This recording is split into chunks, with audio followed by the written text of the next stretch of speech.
I'm still recovering from my fever and my sore throat, so I thought I'd sit and do something useful in the house.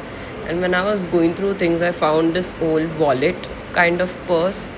They used to use this in the 60s and 70s, and I don't really know who it belongs to.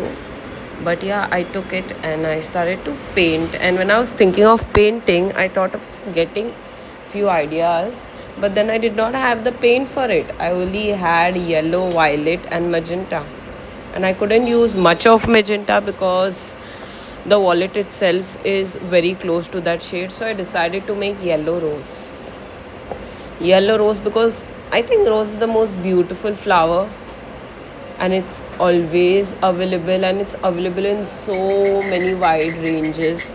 And also yellow rose has a beauty of its own, just like red, pink. Yellow rose is also very beautiful, and also I think it's something that will make anybody smile or happy if they got yellow rose. And yeah, so I decided to do yellow rose, and then I tried magenta, but it did not work. So for some reason I tried making a purple rose, but it was just not something I really liked. So I decided to make just those small petals of lavender since I had violet.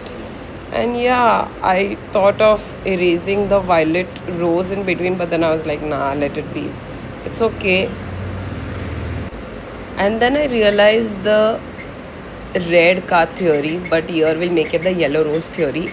If you look for something, you will definitely find it. People may say, oh no, you might not find it, but if you really look for the yellow rose, somewhere, somehow, your eyes, maybe for a second, maybe for a millisecond, you will just have that glimpse of yellow rose because it is supposed to be seen on that day.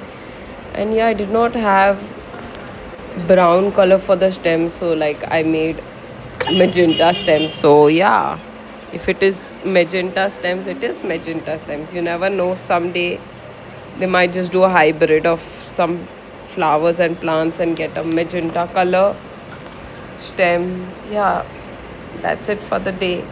Bye, see you tomorrow.